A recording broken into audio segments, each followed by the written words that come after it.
우리 이 시간에 우리 전 선교사님 나오셔서 이제 성경 봉독 하시고 말씀 전해 주실 텐데, 지금 남아공은 한겨울입니다. 엄청 추웠대요. 그래가지고 또 여기 나오니까 막 무덥고 그래서 감기가 좀 드셔서 좀 에어컨 바람이 좀, 그러니까 제가 이쪽으로 좀 옮겨주겠습니다. 이렇게 해서 바람 좀 안 나오게 이렇게 하고, 그다음에 우리 선교사님이 목사님입니다. 저하고 신학교를 같이 다녔고 학부 때부터 같이 다녔고, 지금도 생각이 나네요. 38년 전인데 제가 저는 좀 학부를 좀 나이 좀 들어갔습니다만, 단발머리 이렇게 고등학교 막 졸업한 아가씨가 막 그냥 정말 발랄하게 이렇게 들어왔더라고요. 그때 우리 학부에 신학과하고 기독교육학과 60명이었는데 여학생이 딱 10명이었습니다. 근데 그 여학생들이 다들 기라성같이 일들을 하시고, 대학 교수도 있고 선교사님도 있고 또 학교에서 일하시는 분도 있고 그렇습니다. 그래서 참 자랑스러운데 오늘 이렇게 오셨습니다. 제가 전에도 한 말이 기억이 나는데, 예수님과 선교사님이 오시는 날짜는 비밀입니다. 언제 올지 몰라요. 그러니까 그래서 갑작스럽게 와서 뭐야 오늘 목사님 설교하실 줄 알았는데, 얘기네. 그럼 선교사님이 오시는 거는 언제든지 오시는 거니까 여러분들이 이렇게 양해하시고, 또 선교지에 대한 얘기나 또 이런 얘기들을 들을 수 있는 기회가 많지 않습니다. 그래서 오늘 제가 기쁜 마음으로 와서 좀 말씀 좀 전해 주시라고 이렇게 해서 오셨습니다. 여러분 나오셔서 말씀 전하실 때 은혜 많이 받으시기 바랍니다. 네, 알았습니다. 시계 좀 주세요. 제가 시계가 없어서 좀 녹음하는 중에 요거 보면 되겠네요. 한정 없이 할까봐 제가 말씀은 사도행전 1장 8절, 너무 잘하시는 말씀이십니다. 사도행전 1장 8절.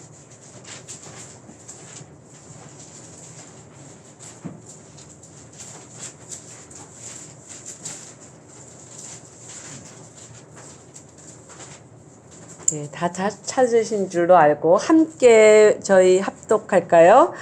오직 성령이 너희에게 임하시면 너희가 눈을 받고 예루살렘과 온 유다와 사마리아와 땅끝까지 이르러 내 증인이 되리라 하시니라. 아멘. 아마 모든 선교사들이 가장 많이 읽는 성경 구절이 아닐까 싶습니다.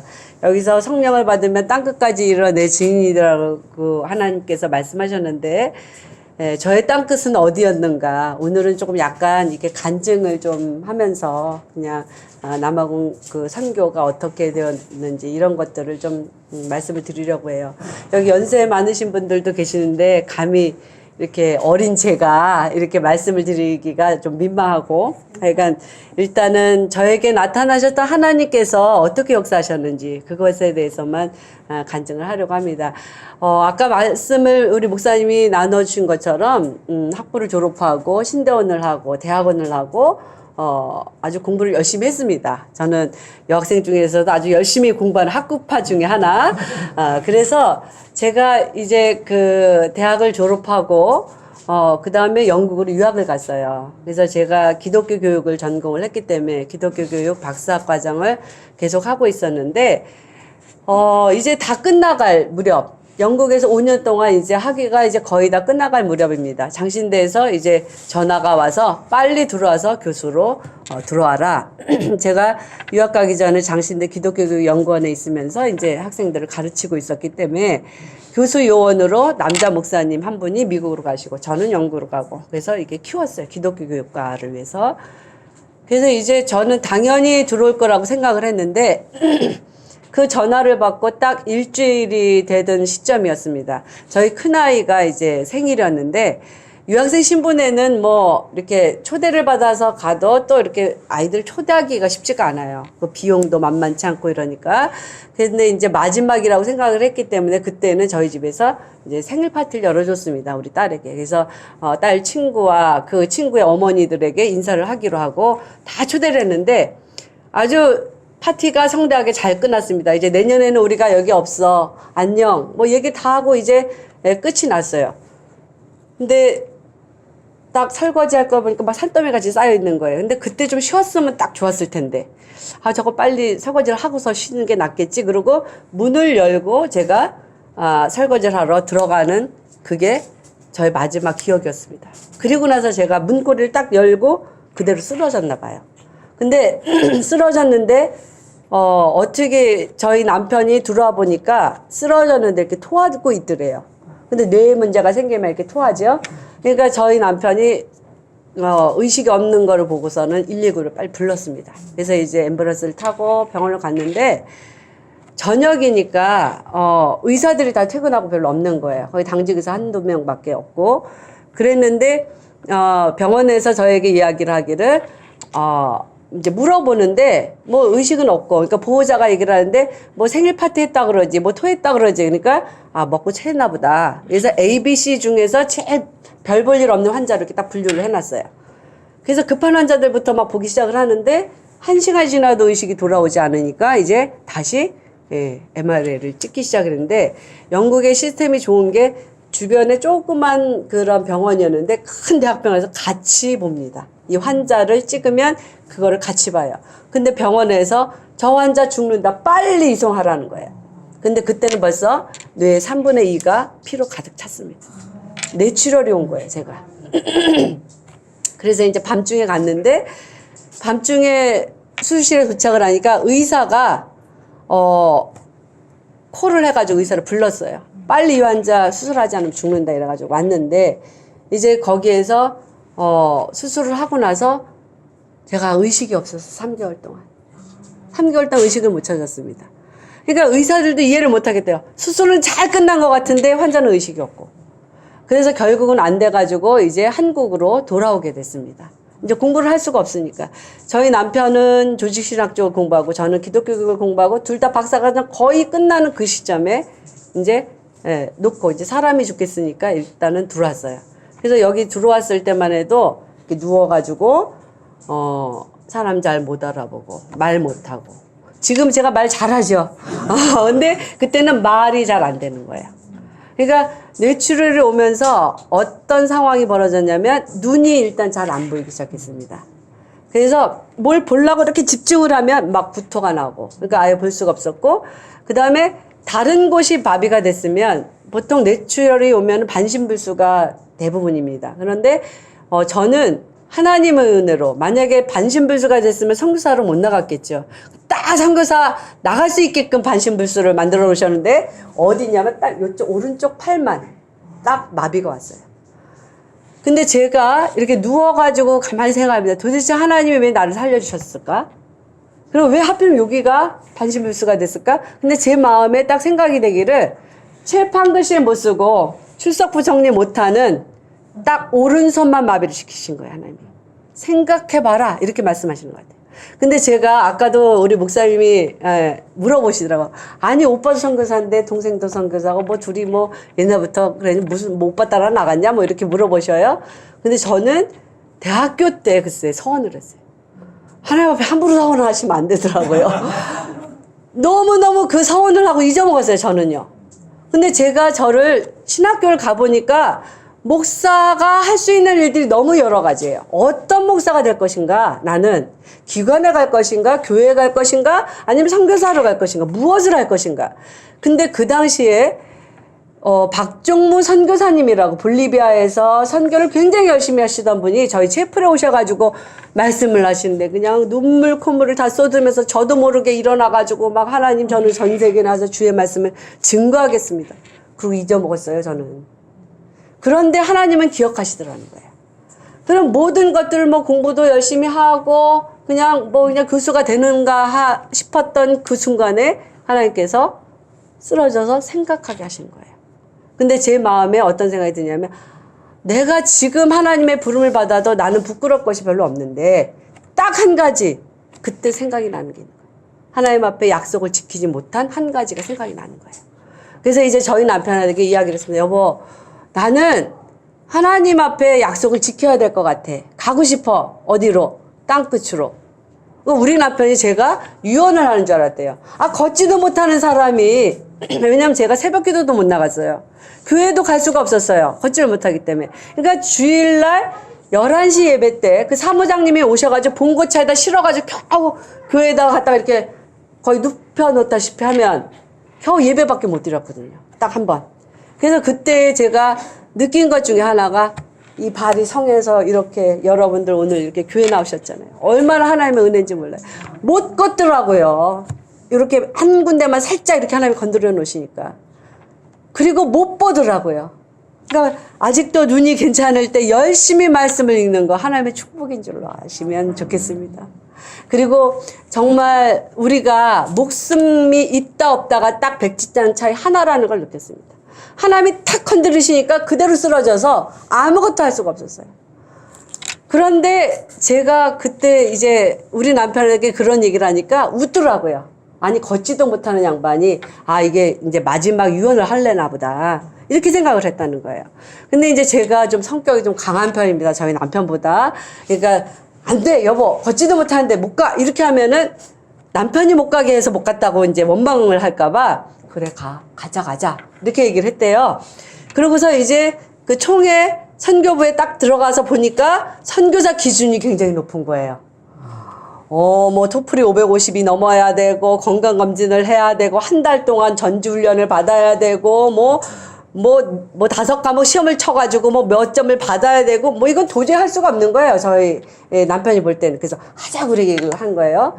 그래서 이제 제일 먼저 시작한 게 이제 총회 이제 그 선교훈련을 갔습니다. 근데 앉아있지도 잘 못했어요, 제가. 근데 기도를 했어요. 하나님, 저 못 나가면 안 되는 거 아시죠?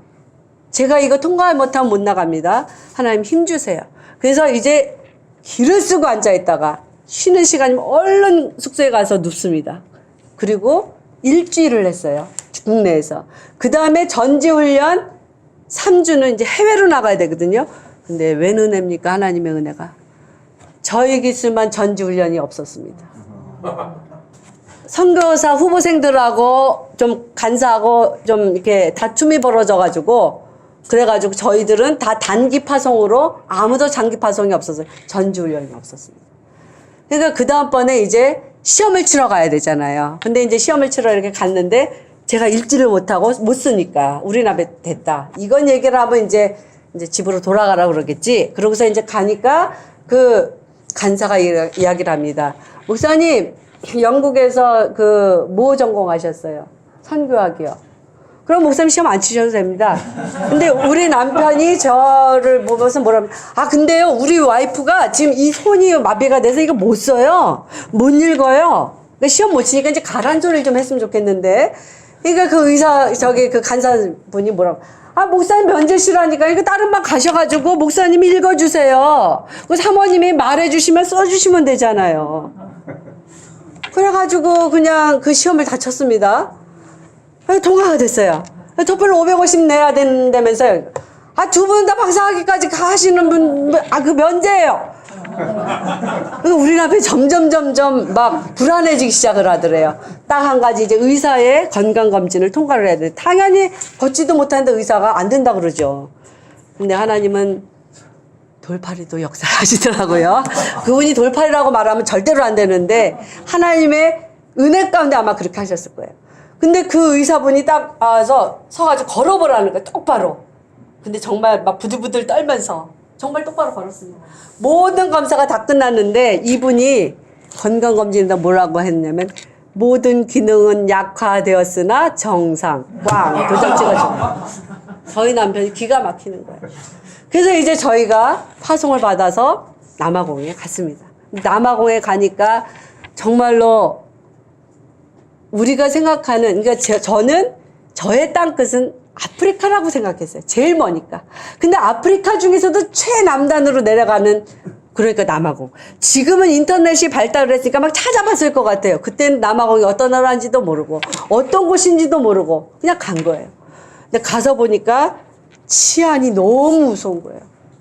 가보니까 이렇게 사거리에 보면 막 유리 조각이 막 있습니다. 그래서 이 나라 사람들 왜 이렇게 교통사고가 많이 나? 근데 교통사고가 아니라 사거리에서 딱 서가지고 정차해서 다음 신호등 기다리고 있으면 바깥에서 돌로 유리창을 깹니다. 그리고 권총이 들어와요. 그냥 그러니까 아파테이트라고 해서 인종차별이 굉장히 심했습니다. 그래가지고 흑인들이 이 모든 게 다 자기네 땅이고 자기네 보물이고 자기네 것인데 그걸 다 백인들한테 뺏겼어요. 그러니까 이 백인들에 대한 증오가 많아요. 그래서 이 사람들은 강도를 하거나 도둑질하는 거에 대한 그 죄책감이 없습니다. 왜냐면 원래 내 건데 내가 좀 가져가는 것 뿐이야. 원래 내 건데 우리 건데. 그렇기 때문에 강도를 해도 괜찮습니다. 이 사람들은. 그래서 아무 느낌이 없어요. 그러니까 기독교인들 중에 70%가 다 교도소를 갔다 온 사람들이에요. 그러니까 우리와 완전히 달라요. 이런 것들이. 그런데 이곳에서 이제 하기 시작을 하는데 어떤 것을 하냐면 독립교회라는 교단이 있습니다. 거기는 메인라인 처치는 아니에요. 장로교, 감리교, 순복음교 이런 건 아니에요. 근데 아프리카에서 자생되어 있는 건데 아프리카에서 가장 큰 교단이에요. 근데 정말 아파타이트 가운데서도 이 사람들이 목숨을 걸고 나가서 말씀을 증거하기 시작했습니다. 근데 저희가 가서 보니까 순복음이랑 비슷해요. 이 사람들은 뭐라고 얘기를 하냐면 병원에 가서 사람들을 고치면 그 사람들은 다 집으로 갔다. 그런데 교회에 와서 이 사람들을 기도해주고 나오면 이 사람들이 교회로 모이기 시작해서 커진 것이 이 독립교회라는 거예요. 근데 이 사람들이 어떻게 되냐면 그 중국이나 북한이나 이 쇄국 되었을 때 복음이 들어오지 않고 자기네끼리의 복음만 있을 때 이게 100년 200년이 가면 복음이 약간 변질이 되죠. 그런 거와 같은 것이 되었어요. 그리고 아파타이트를 하면서 이 사람들이 어떻게 했냐면 교육을 아예 시키지 않았습니다. 흑인들을 법으로. 그래서 최고로 교육받을 수 있는 건 중등교육이에요. 그러면 목사님들은 학벌이 어떠실까요? 중등교육. 많은 목사님이 무학이세요. 글을 몰라요. 근데 어떻게 하냐? 성령의 영감으로 말씀을 전해요. 그리고 성령의 영감으로 기도하면 그 사람들이 나아요. 그래서 커진 교회예요. 그러다 보니까 이 사람들이 어떻게 하냐면 자존심이 있으니까 절대로 백인들한테는 도와달라고 얘기를 하지 않습니다. 그래서 저희가 2002년도에 남아공에 딱 가니까 백인 선교사가 이야기를 해요. 저보고 너는 참 좋겠다 얼굴이 노래서. 이게 무슨 소리예요? 왜냐하면 저는 얼굴이 노랗다는 이유로 영국에 가서 얼마나 차별받았는지 몰라요. 영국 사람들은요 얼마나 콧대가 센지 백인들끼리도 차별해요. 말해보면 액센트가 틀리잖아요. 그럼 영국 사람 아니면 차별해버립니다. 그러니 얼굴 노란 나는 노란 강아지가 개가 짖나 보다. 슈퍼에 가도 차별받습니다. 시장 가도 차별받습니다. 막 화가 나요 속에서. 그런데 남아공에 딱 오니까 얼굴이 노래서 좋겠대요. 그래서 이게 무슨 소리냐니까 우리가 말하면 안 듣는다. 그런데 너희가 말하면 들을 것이다라는 거예요. 그래서 이제 저희 남편이 이제 기도를 하면서 이제 그 무리들에게 접근을 하기 시작을 합니다. 근데 이 남아공의 독립교회 사람들이 반은 어떤 사람들이냐면 하나님과 조상신을 동시에 숭배를 해요. 하나님도 좋고 조상도 좋아요. 꿈에 조상이 나타나서 뭐라고 얘기해주면 그렇게 해요. 그러니까 꼭 좀 우리나라 약간 그 사이비 같은 그 반은 뭐냐면 하나님을 섬기고 숭배하고 모시고 그러나 조상은 리스펙트하는 정도, 존경하는 정도다. 그래서 이제 이쪽 부분을 잡고 이제 말씀을 증거하기 시작을 해요. 그래서 저희 남편은 그 목사님들을 모시고서 이제 신학 교육을 가르치기 시작을 합니다. 교육을 받은 기회가 없기 때문에. 그리고 거기에는 주일학교라는 게 없어요. 그래서 제가 전공이 또 주일학교예요. 우리 친구들. 저는 다른 부서도 아니고 유년부만 고집을 해서 15년 이상을 한국에서 주일학교만 전도사를 했었어요. 그런데 거기 가서 이제 주일학교를 만들기 시작을 했어요. 저기 따라가면서 거기는 선생님들을 모시고 하고 아이들에게 이제 성경학교를 열어주기도 하고 한국에서 단기팀에 오면 성경학교를 열어줍니다. 얼마나 중요한지 모릅니다. 어떤 분들은 그러셨는데요. 아니 단기팀 한번 가려면 비행기 싸기 얼마야? 가서 쓰는 돈이 얼마야? 하면 몇 천만 원이거든요. 차라리 그 돈을 그 선교사님 주지. 그 선교사님 잘 선전하시게. 아니에요. 하나님 안에서 거룩한 낭비입니다. 그분들이 오시고 현장을 보셔야만 선교에 대한 마음이 열립니다. 돈만 보내는 거 선교 아니에요. 돈과 더불어 기도가 가지 않으면 그건 선교했다고 볼 수가 없습니다. 왜? 가장 복음의 최전방에서 사단의 화를 받는 사람이 누군 줄 아십니까? 선교사예요. 선교사 무너뜨리면 되거든요. 여기에 저는 전쟁 세대가 아니고 군대를 안 갔다 와서 모르지만 어르신들 잘 아시잖아요. 앞에 전방 최전방에 나선 부대만 뚫어버리면 후방은 다 무너집니다. 근데 그 최전방에 서 있는 게 누구냐면 선교사예요. 그래서 선교사들 굉장히 많이 아파요. 가정 많이 깨지고요. 너무나 많은 문제들이 있습니다. 그 왜냐하면 기도하지 않기 때문에, 물질만 가기 때문에. 이제 만약에 선교를 하는, 우리 교회에서 선교하는 지역이 있다라면 10만 원이 가면 10만 원 이상의 기도가 가지 않으면 안 된다는 거예요. 안 그러면 그 선교사 스포일 됩니다. 타락합니다. 그건 누구 책임이에요? 기도하는 우리의 책임이에요. 그렇게 생각하셔야 돼요. 그런데 이곳에 가가지고 이제 그 말씀을 가르치기 시작을 하고, 제가 주일학교를 가르치면서 그 단기팀이 올 때마다 데리고 가면은 어린아이들이 한 번도 경험해 보지를 못했어요. 여름 성경학교를. 근데 한국에 있는 분들이 와가지고 찬양 가르치지요. 그 다음에 말씀도 아주 재밌게 가르치죠. 게임도 하죠. 막 이러니까 저희 남편이 이제 신학교육을 하러 이렇게 어느 곳에 갈 때 이렇게 가잖아요. 그럼 어린아이들이 막 몰려옵니다. 제 앞에서 막 춤을 추면서 막 그 성경학교 때 배웠던 것을 보여줘요. 그거 뭐냐, 무언의 압력을 하는 거야. 봐라, 네가 가르친 거 우리가 열심히 이렇게 하고 있지. 너 내년에도 와서 우리한테 이거 해야 돼. 그걸 하는 거예요. 그리고 어른들이 와서도 또 내년에 올 거지.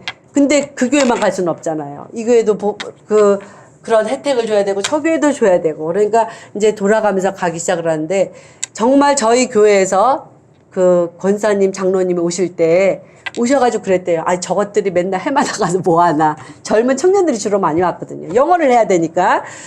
그랬는데 와서 보시고 은혜 받으신 거예요. 정말 이것이 필요하다. 이제는 내가 가가지고 그런 얘기하는 사람 있으면 계속 얘기하겠다. 막 이렇게 얘기하시는 거예요. 그래서 이것이 얼마나 중요한지 모르겠어요.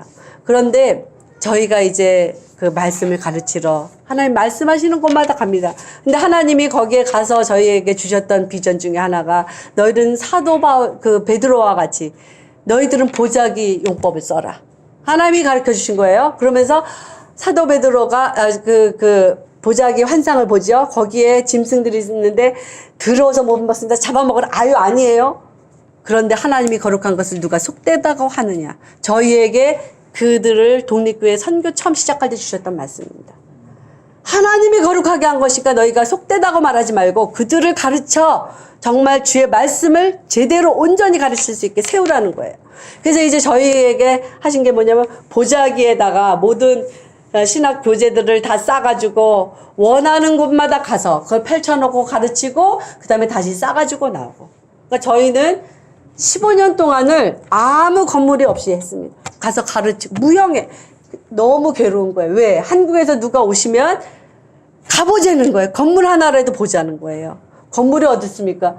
저희 강의할 때 오시면 됩니다. 안 되는 거죠. 너무 괴로워했어요. 근데 하나님이 그걸 원하십니까? 합니다. 뭐 후원을 하시든지 말든지 하여간 뭐 하나님이 하실 거니까. 정말 저희가 처음 나갔을 때 후원 딱 30만 원 후원 약정 받고 나갔습니다. 근데 한 번도 굶지 않았어요. 하나님이 그 때를 따라서 역사를 하시는 거예요. 저희에게도. 기가 막힌 역사들. 이곳이 끝나면 이렇게, 이곳이 끝나면 이곳을 통해서 그 역사를 하나님이 하시면서, 이 선교는 너희가 하는 게 아니라 내가 하는 거다. 돈으로 하는 게 아니라 내가 한다. 그걸 가르쳐 주시는 거예요. 그러면서 이제 순종하면서 갑니다. 근데 어느 지역을 딱 갔는데, 이제 거기에서 이제 또 신학교를 하기로 해가지고 이야기를 합니다. 목사님들이 앉으셨어요? 그래서 얘기를 하다 보니까, 거기는 목사님이 이야기를 해요. 여기는 코사족이 많으니까. 이 남아공에는 12부족들이 같이 있거든요. 그래서 공용어가 12개예요. 다 공용어예요. 그래서 코사어니까 우리는 영어를 하니까 영어로 가르치면 자기네들이 코사어로 번역을 하겠대. 그래서 잘 됐다. 그럼 이 사람들이 더 잘 이해하려고. 그랬더니 그 목사님 한다는 소리가 뭐라면, 그런데 말이야, 그거를 할 때에 장당 얼마 줄래? 이러는 거예요. 그래서 제가 눈을 동그랗게 뜨고, 아니 장당 얼마를 주다니, 니네 민족 가리키는데 왜 장당 얼마를 달라고 나한테 그래? 그럼 나는 니네 민족하고 무슨 관계가 있는데 내가 뭐하러 여길 와? 거기가 한 7시간을 차를 타고 나가요. 남아공이 우리나라 땅이 6배예요. 너무 넓습니다. 그러니까 보통 우리는 밥 먹으러 3시간 가요. 뭐 2-3시간 거리는 아주 뭐 세 발에 핍니다. 그래서 서울에서부터 부산 이거는 뭐 아주 쉽게 오고 갈 수 있는 거리예요. 이건 뭐 거리도 아닌 거예요. 7시간을 가요. 140씩 달려서 7시간 가요. 그러면서 제가 이야기를 했습니다. 나는 니네 민족하고 관계도 없어. 근데 내가 여기 와야 돼. 그리고 2박 3일 자야 돼. 먹어야 돼. 그러면 30-40만 원씩 깨지는데 나 그렇게 안 해. 나 갈래. 너랑 나랑 관계가 잘 유지가 돼서 교육을 잘하다가 너무 고마우니까 우리가 얼마를 줘야 되겠다 생각하는 거와 처음부터 네가 내 얼굴이 돈으로 보이냐? 그럼 난 안 해. 그리고 나갔어요. 제가 또 한성질을 하거든요. 그러니까 나가니까 거기는 어떤 목사님이 쫓아나오셔요. 그러더니 뭐라면 그러면 목사님 우리 마을에 가서 합시다. 그러자고. 그래서 그 목사님을 따라가는데 그 다음에는 거기도 산 넘고 물 건너는데 거기는 더 깊이 들어가는 거 2시간을 비포장도로로 산 넘고 물 건너 막 진짜 4x4 아니면 갈 수 없는 막 이런 벼랑 같은 데를 올라가가지고 딱 올라가서 보니까 그 밑에 분지 같은 곳에 마을이 쫙 펼쳐져 있어요. 잊을 수가 없어요. 근데 거기에 가니까 그래서 옛날에 그 서양 선교사들이 얼마나 고생을 했는지 제가 알았습니다. 그 오지에도 예수가 들어가 있더라는 거예요. 복음이 들어가 있더라는 거예요. 그래서 이제 그들을 가르치기 시작했어요, 저희 남편이. 근데 너무 머니까 저는 못 가요. 그래서 이제 애들 방학할 때나 이제 쫓아가고 그러는데 어느 날 갔는데 그래서 가르치고 나서 하루라도 덜 묵으면 경비가 덜 깨지니까 밤중에 올라오는데 저희 남편이 운전하면서 졸리우니까 막 노래를 부르고 안 되면은 막 창문을 열고 그래도 안 되면은 주차장에다 세워놓고 주유하는 데다 세워놓고 거기서 또 자고 막 이래요. 그러니까 저도 막 이렇게 틱틱 부어요. 막 오고 가는데. 그래서 제가 남편한테 이야기합니다. 여보, 꼭 그렇게 멀리 가서 선교를 해야 되냐? 가까운 데서 합시다. 가까운 데서. 올해까지만 하고 그만합시다. 그랬더니 이야기를 합니다. 저희가 96년도에 영국에 처음 유학을 갔을 때 프랑스 사람하고 영국 사람이 우리나라와 일본하고 비슷해요. 둘이 아주 앙숙입니다. 근데 프랑스 사람이 어떤 일을 했냐면 1800년도에 아프리카에 와서 여자들을 보니까 여자가 이상해요. 입술은 이만하지 궁뎅이는 이렇게 튀어나와 있지. 우리는 없잖아요. 얘네들은 아기를 뒤에다가 없는 게 아니라 궁뎅이를 딱 걸칩니다. 이렇게. 이게 툭 튀어나와 있으니까 지금도. 그러니까 이 사람들이 보니까 이상한 거예요. 여자들이. 그러니까 잡아갔어요. 흑인들을. 잡아가가지고 개처럼 목에다 쇠사슬 채워놓고 사람들 앞에 구경시키고 매춘시키고 죽으니까 미이라로 만들어서 박제를 해가지고 박물관에다 집어넣습니다. 근데 이제는 그 아프리카 사람들이 그 미이라를 반환해달라고 소송이 걸린 거예요. 그러니까 영국 사람들은 뭐 신이 난 거죠. 저 미개한 놈들이 자기네는 전쟁에 나서 더 미개한 짓 많이 해놓고는 이 막 프랑스 사람들 욕을 하는 거예요. 맨날 BBC 방송에 막 나왔습니다. 그랬는데 우리 남편 말 그 미이라가 다시 돌아갔대요. 아프리카로. 근데 아프리카 그 넓은 전역에 어느 나라에 묻혔는지 제가 어떻게 알겠습니까? 근데 그 미이라가 하필이면 남아공으로 돌아와서 어디에? 그 산골짜기에 묻혔습니다. 그 후예들이라는 거예요. 자기가 지금 가르치는 사람들이. 그 얘기를 하고 나서는 제가 입을 딱 닫았습니다. 하나님의 뜻이 있었구나. 우리가 선택해서 온 줄 알았어요, 남아공에. 근데 그게 아니더라는 거예요. 하나님이 이렇게 찝어가지고 거기다가 딱 갖다가 놓으셨다는 거예요. 그래서 제가, 내 땅 뜻은 여기라고 생각하고 왔는데 그게 아니었구나. 하나님의 예정과 뜻과 하나님의 계획 가운데 이곳에 보내주셨구나. 이런 생각을 했습니다.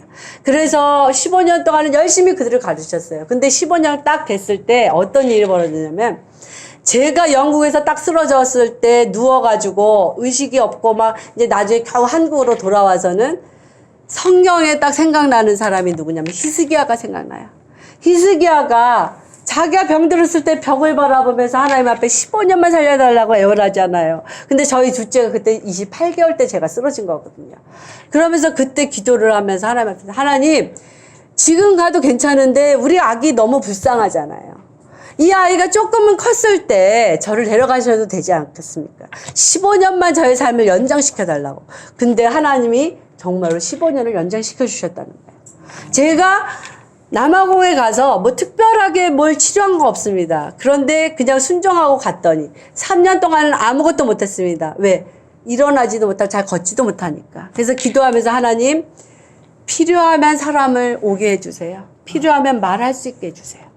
그런데 그러면서 점점점 하나님이 회복을 시켜 나가십니다.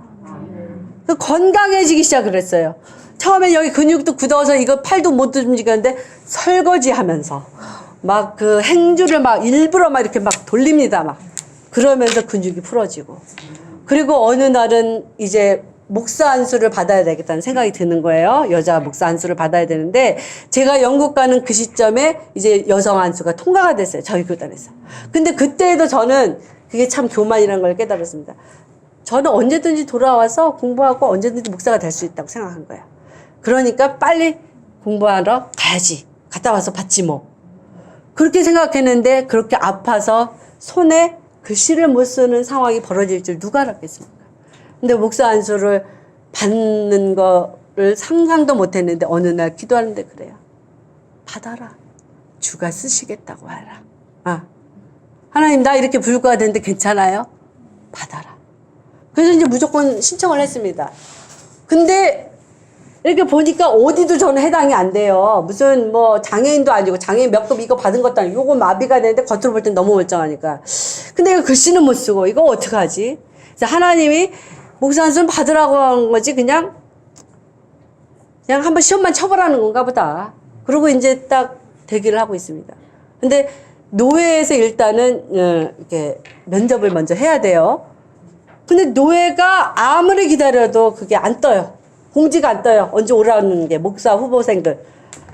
3개월을 한국에서 머무르면서 기도를 시키시는 거예요. 하나님께서. 기도와 준비를 시키시는 거예요. 그리고 어느 날 이제 기도를 하면서 기도원에 가서 기도를 하는데 어느 날 기도를 하는데 갑자기 이 손에 진동이 오기 시작을 합니다. 막 돌리기 시작을 해요. 이건 뭐 내가 잡을 수도 없을 정도로 막 돌리기 시작을 하는 거예요. 어떤 일이 벌어졌겠습니까? 마비가 풀어진 거예요. 한 글자를 못 썼습니다, 제가. 그래서 문맹이 아닌 문맹으로 제가 그 은행에 가면 뭘 하나 써달라고 그러면 못 써가지고 그냥 받아가지고 와요, 용지를. 집에 가서 써올게요. 교회에서 권사님들이 아이들 그 교적부 만들었다고 써달라고 그러면서 주면은 제가 집에 가서 사모님이 쓰시라니까요. 아니요, 집에 가서 써. 왜요? 이 손을 못 쓰니까. 단 한 글자가 안 써지니까. 근데 그 손을 풀어주시고. 그래서 제가 그때 기쁨으로, 목사 안수 분명히 나 붙여주시려나 보다. 그 생각이 들더라고요. 그러면서 시험을 치고, 근데 시험에 또 이게 쓰는 게 있잖아요. 한 장을 그 논문을 써야 되는데 그 논문 제목이 또 해필이면 왜 제 박사 논문하고 연결이 됐습니까? 그냥 그러니까 하나님 붙여주시려고 아주 그냥 작정을 하셨더라고요, 보니까. 성경 구절도 뭐, 어떤 때는 뭐 몇십 개씩 나온대요. 몇 장 몇 절. 아무리 목사를 그거 어떻게 다 외웁니까? 그리고 나이가 들으니까 외우면 돌아서면 잊어먹고 돌아서면 잊어먹고 안 외워져요. 그러니까 저희 목사님이 성교사님 그러니까 돌아서지 마세요. 안 잊어먹게. 그럴 정도로 그렇게 안 되는데 저 때는 딱 3구절 나와요. 근데 어쩜 2구절 제가 딱 하는 구절이 다 나왔어요 또. 그래서 그냥 하나님 붙여주시려고 자꾸 애쓰셨네. 진짜 하나님 나 붙여주시느라고 그러시는구나. 그래서 저는 시험 치고 나서 걱정도 안 했어요. 붙여주실 걸로 알고. 그때는 진짜 붙었더라고요. 그래서 너무 감사하게 목사 안수 받고. 그리고 15년이 딱 그 선교 활동을 하고 났는데 어느 날 갑자기 암이 걸렸어요. 제가 유방암이. 조그만 멍울에가 잡힙니다.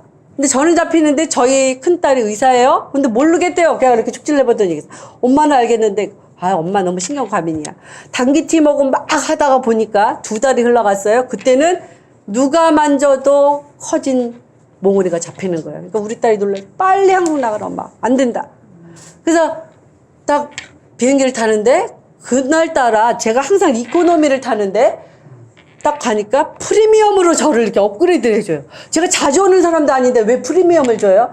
근데 프리미엄에 딱 앉아가지고 보니까 그때서 이제 정신이 딱 드는 게 하나님과 약속한 15년이 딱 지나고 올해가 딱 15년이 되는구나. 그 생각이 드니까 막 눈물이 나오기 시작을 해. 이거 100% 암이 맞구나. 이 생각이 딱 드는 거죠. 이제 암으로 이제 오라고 하시는구나.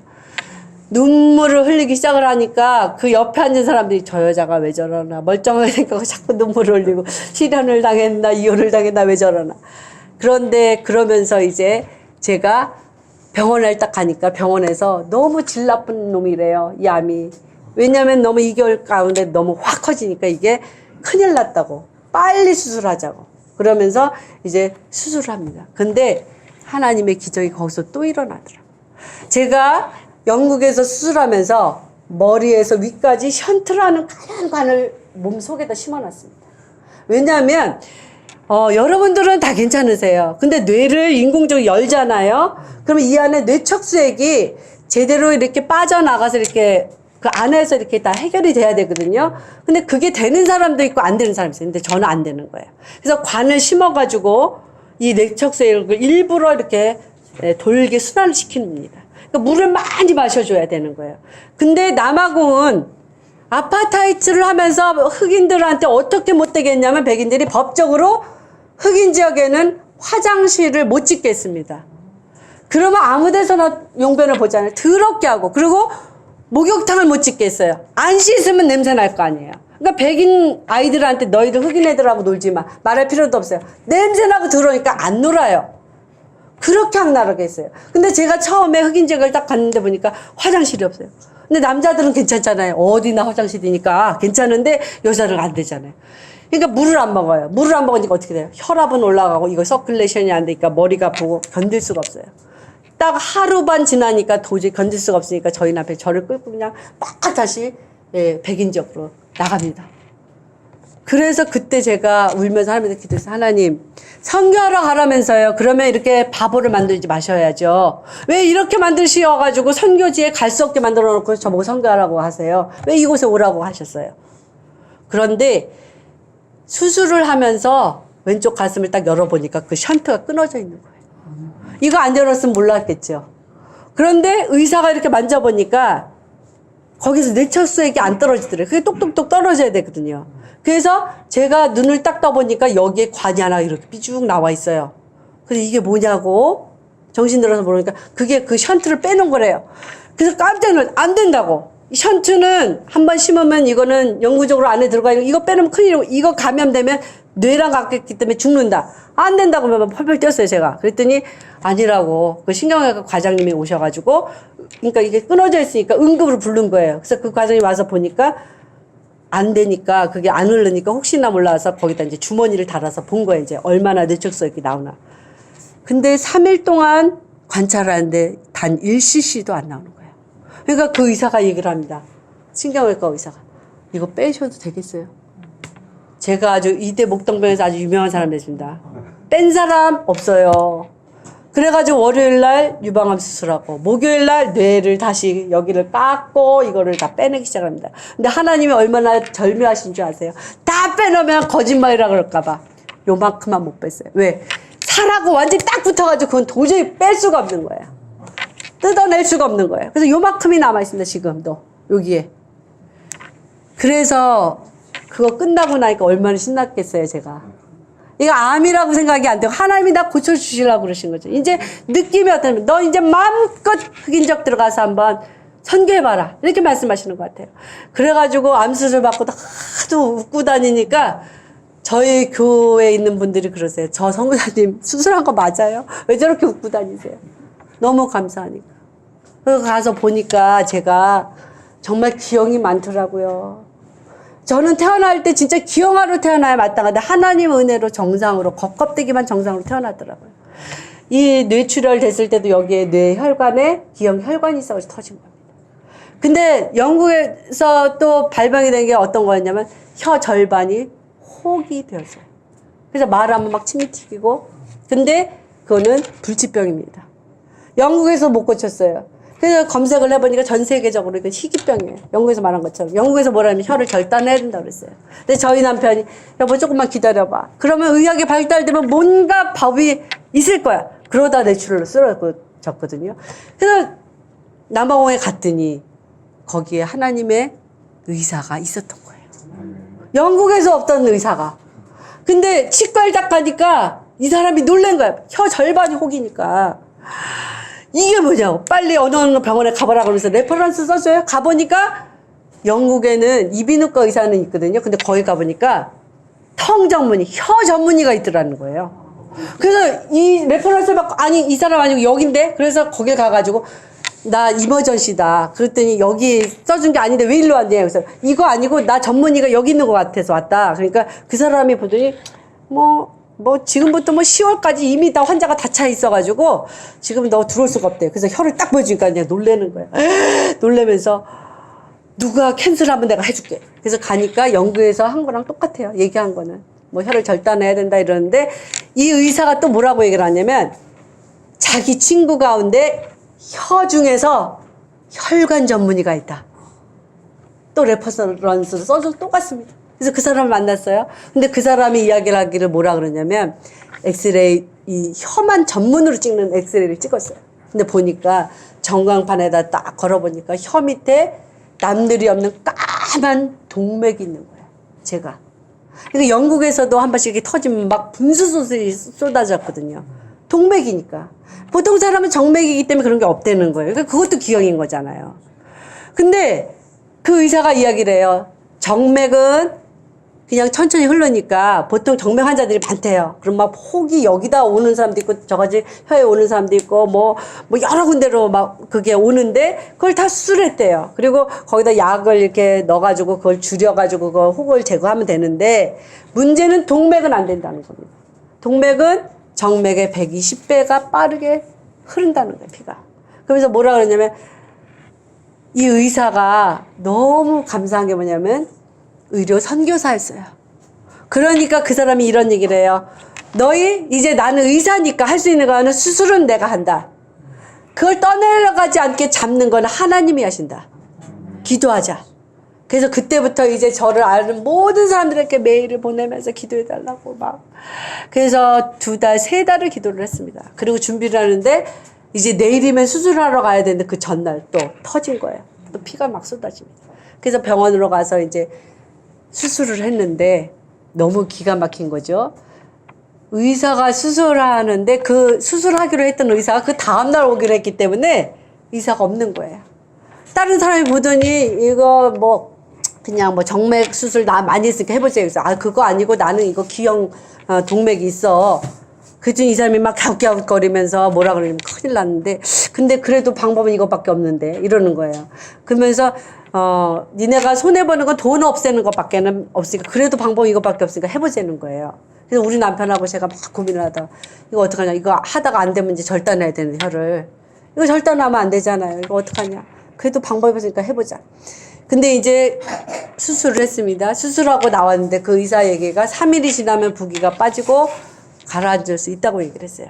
그런데 3일이 지나도 가라앉기는커녕 입속 안에 혀가 하나가 되긴 거예요. 생금식을 하는 거예요. 금식을 하는 거예요. 먹지도 자지도 못하고. 그거 만약에 3일 만에 가라앉았으면 의사가 오셨다고 얘기할 거 아닙니까, 제가. 그러니까 그 얘기 못하게 하느라고. 부기가 안 빠지는 거예요. 일주일이 넘게. 근데 어느 날 저희 남편이 이야기를 합니다. 당신 혀가 가라앉았어. 하나님이 하셨다는 걸 보여주는 거예요. 하나님이 하신 거예요. 그래서 이제 그곳에서도 하나님이 나를 딱 뽑아서 그런 의사 만나게 하셨고 또 마지막에도 사람이 했다고 할까봐 내가 했다는 거 보여주시고 그래서 저는 정말 고백을 합니다. 정말 하나님이 보내셨구나 그곳에. 그래서 이제 15년 전반부 선교 훈련이 끝났다면 이제 후반부 15년이 이제 제가 은퇴할 때까지 15년이 이제 남았는데 무엇을 할까? 이제 비전을 갖고 기도를 하기 시작을 합니다. 근데 그때 어떤 생각이 딱 드냐면 어른들을 백날 가르쳐도 안 돼. 가르쳐 놓으면 뭐 그냥 뭐 딴짓하고 뭐 제일 같다 그러고 그 전날 뭐 할렐루야 아멘 막 이러고 간증하고 어디 갔냐 그러면은 교도소 갔다 오고 이거 안 되겠다. 그래서 어린아이부터 가르치자. 애기부터 가르치자. 그래서 이제 저희가 어린이 교회를 시작하기로 했어요. 그래서 크게 하지 말자. 그냥 판잣집 완전히 판잣집 그런 데서 이제 시작을 했습니다. 그래서 새 교단의 선교사들이 6명이 모여가지고 이제 시작을 해요. 근데 맨날 선교사들이 다 오다고 그러지 말자. 가서 왜 우리 것도 좀 내놔보자. 그래서 이제 각 가정에서 내놓기 시작을 한 거예요. 그래서 그러면 남아공은요 공공 그 버스 이런 게 없어요. 차가 없으면 다닐 수가 없어요. 걸어 다닐 수가 없기 때문에. 걸어 다니면 강도당하니까.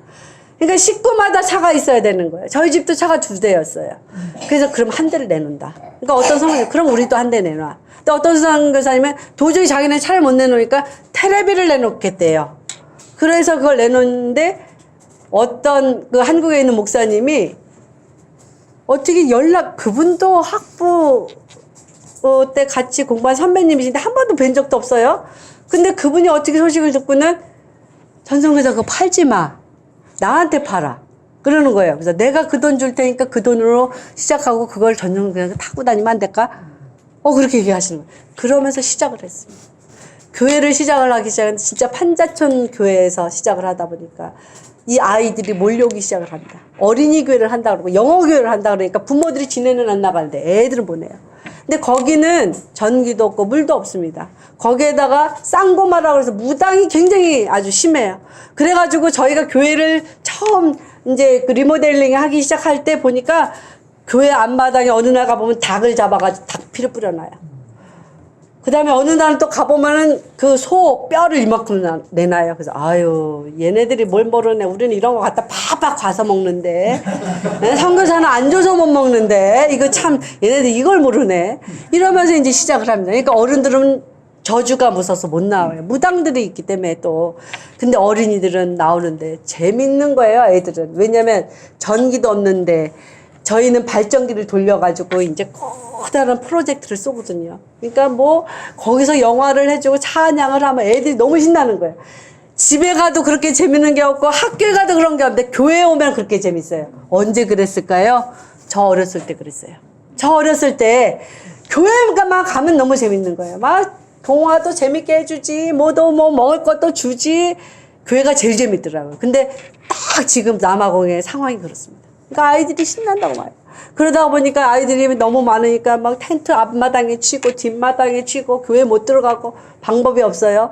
그래가지고 이 아이들을 이제 교회에다 넣긴 넣어야 되는데 어떻게 하나. 그런데 어느 날 또 어떤 목사님이 또 전화를 하세요. 그러더니 뭐라 그러냐면 우리가 있잖아 창립 그 주일 때만 되면 헌금을 모아서 그걸 선교지를 보내는데 요번에는 이거를 전송교사 하는 선교지를 보낼 건데 그거 가지고 좀 뭘 좀 할 수 있는 프로젝트가 있겠나 이러는 거죠. 없는데 일부러 만들지는 말고 그래서 목사님 우리 교회 좀 하나 좀 해야 되는데 그럼 저희 주세요. 700만 원이 맞습니다. 근데 남아공 물가로는 택도 없어요. 700만 원 교회를 어떻게 줘요? 근데 제가 기도를 했습니다. 하나님 이거 시한번입니다. 이거를 통해서 하나님의 역사가 일어나게 해주세요. 그래서 이제 교회를 짓는데 저는 간이 좀 콩알만해요. 그래서 큰 교회는 못 짓고 이걸로는 그냥 판자 이 사람들이 말하는 틴하우스처럼 이렇게 크게만 지어서 애들만 들어오게 해서 그렇게 예배를 드려야지. 그러고서 이제 지키지 시작하는데 흑인이 저를 속여놓는데 그게 전화위복이 된 거예요. 이 사람이 뭐라면 그 틴하우스로 지금 딱 일주일이면 다 짓거든요. 그러면 이 사람들이 와서 일하면 일당도 받고 먹을 것도 주는데 일주일이면 끝나니까 그러지 말고 벽돌로 줘라. 벽돌로 지금 200만 원만 더 있으면 된대요. 순진하게 또 제가 믿었어요. 근데 200만 원, 2천만 원, 3천만 원을 제가 어떻게 알았겠습니까? 그래가지고 공사가 거반 1년을 갔어요. 그러니까 1년 동안 자기네들은 잡이 생긴 거잖아요. 어쨌든 맨날 돈 주고 먹을 거 주고 그러니까 속 많이 썩었습니다. 그런데 걱정하지 않게 하나님께서 정말로 돈이 들어가니까 이곳에서 오고 저곳에서 오고 이렇게 해서 건축이 끝났어요. 그래서 이 아이들이 딱 다 들어가니까 들어가자마자 또 건축을 하게 생겼어요. 왜요? 꽉 차는 거예요. 어떻게 할 수가 없는 거예요. 그래서 이거 어떡하지? 이거 건축하자마자 또 건축하겠다는 얘기는 못하고 그래도 한 2년 3년은 지난 다음에 우리 또 필요하니까 건축할래요. 이렇게 해야 될 거 아닙니까? 그래서 이제 제가 생각을 했습니다. 그래 한국에 1부 2부 3부 예배가 있듯이 어른들 이제부터는 목요일날 모인다. 목요일날 예배 드린다. 그 다음에 청소년 중고등부 토요일날 예배 드린다. 주일날은 어린아이들만 드린다. 유치부만 70명이에요. 유치부만. 어떻게 해요? 그 아이들을 어떻게 할 수가 없으니까. 그렇게 해가지고 이제 3부 예배를 드리는 거예요. 그래서 어린이도 많아지면 2부 예배를 드리겠다. 주일날도. 그러면서 하니까 한국에서 너무 부러워하시는 거예요. 한국에는 애들이 씨가 말랐는데. 주일학교가 없어지는 교회가 많은데 니네는 무슨 복이냐. 얼마나 행복한 목회를 하고 있는지 몰라요. 그래서 저는 진짜 너무너무 행복합니다. 그래서 하나님이 그곳에 보내신 이유를 알겠는 거예요. 그런데다가 그곳에 가니까 거기에 이제 여성들이 이제 모이기 시작합니다. 맨날 어린이들만 모이더니 이제 그 흑인 목사님 현지어를 하니까 여성들이 많이 와요. 영어를 잘 못하는 사람들이. 그래서 이제 여성들이 오는 보니까 대부분이 다 혼자인 경우가 많아요. 남아공은 어떻게 보면 모계사회 같아요. 남자들은 그냥 살다가 떠나면 끝이에요. 그래서 엄마 밑으로 아버지 다른 애들이 많아요. 엄마들이 그 아이들을 데리고 살고 있어요. 그래서 한 40명 정도 여성이 나오는데 두 가정만 정상적으로 엄마 아빠가 있고 나머지는 남편이 없어요. 그리고 청소년부만 한 40명이 모이는데 그 아이들을 조사를 해보니까 한 가정 빼놓고는 다 엄마 아버지가 없어요. 어떻게 해요? 근데 그곳을 목회를 하면서 어떤 생각이 드냐면 정말 신학교육을 하고 이런 것도 좋지만 진짜 목양을 하기 시작을 하면서 하나님이 선교사를 만들어 가시더라고요. 정말로 그들을 위해서 눈물을 흘릴 수밖에 없고 제가 좀 얌체 같아요. 제가 좀 약간 아주 좀 냉정해요. 그래서 별로 이렇게 사람에 대해서 긍휼한 마음이 별로 없어요. 근데 딱 한 가지 긍휼한 거 뭐냐면 누가 아프다 그러면 그냥 막 긍휼함이 막 안에서부터 막 나와요. 막 철철철 나오고 막 그 사람에 대해서 기도해주고 눈물을 흘리고. 근데 뭐 다른 사람들에 대해서는 그렇게 별로 안 긍휼했거든요. 제가.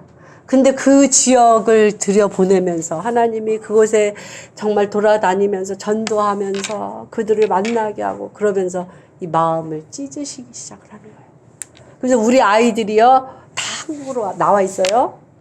그러니까 아이들이 없잖아요. 그러니까 아이들 한 명 한 명이 그렇게 다 내 자녀일 수가 없는 거예요.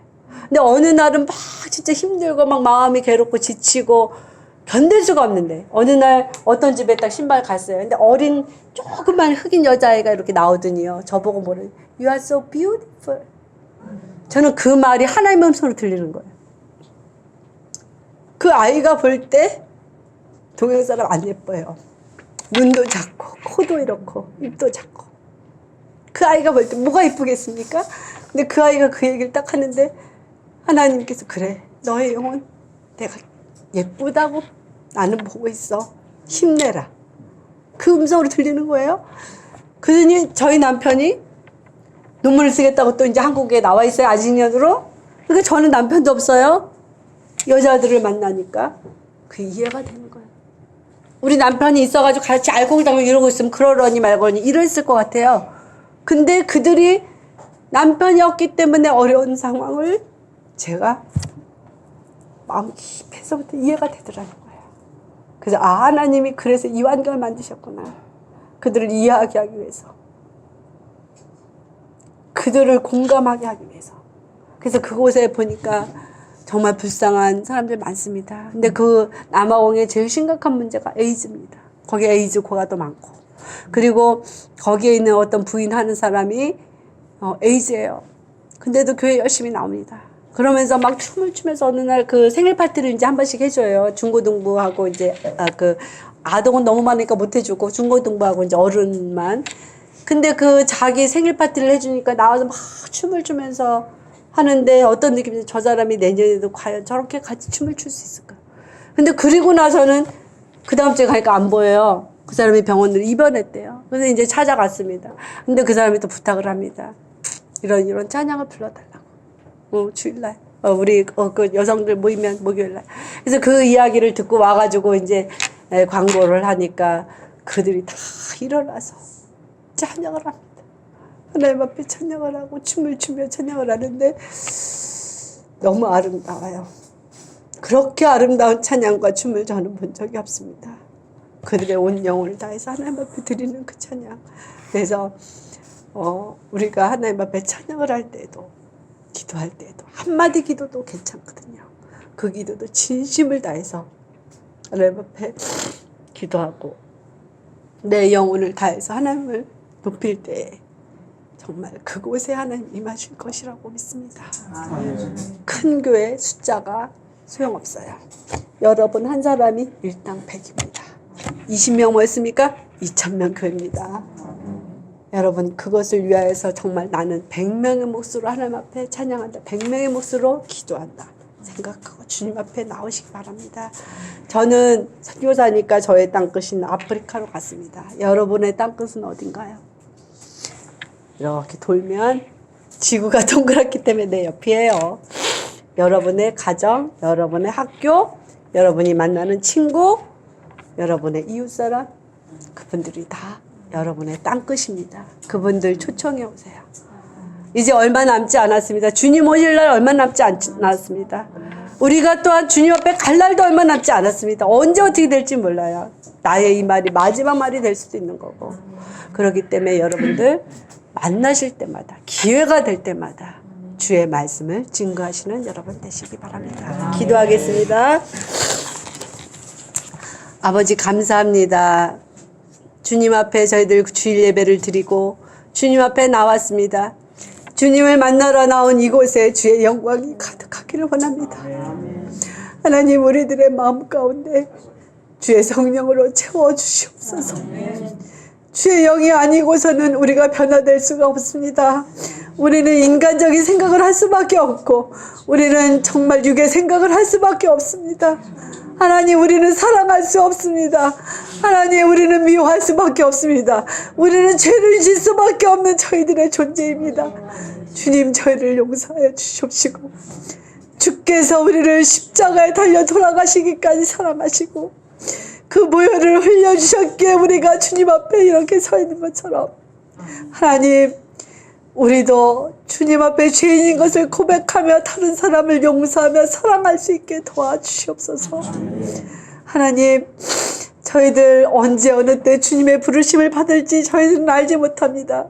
저희의 인생이 장구한 것 같지만 그렇지 아니함을 저희들이 고백합니다. 하나님 앞에서는 티끌과 같은 존재임을 고백합니다. 하나님, 저희를 긍휼히 여겨 주시옵소서. 오늘도 저희가 만나는 많은 사람들에게 입술을 열어 전도할 수 있게 하시고 용기를 내어 전도할 수 있게 하시옵소서. 그 복음의 씨가 떨어져서 언제 어느 곳에서 열매를 맺을지 저희는 알지 못하오나 주님, 그 열매를 거두시옵소서. 하나님, 정말로 아직도 우리 친척과 가족과 우리 이웃 가운데 믿지 아니하는 많은 사람들 주의 전으로 함께 나올 수 있게 도와주시옵소서. 하나님, 저희들의 입술을 열어주시고 저희의 삶으로 그들에게 예수를 증거할 수 있는 저희가 되게 하여 주시옵소서. 주님, 오늘도 우리의 땅끝으로 저희들을 파송하시는 줄로 믿사오니 하나님 감사를 드립니다. 오늘도 우리 가운데 함께 하시는 주님을 찬양하며 예수 그리스도의 이름으로 기도드렸습니다. 아멘.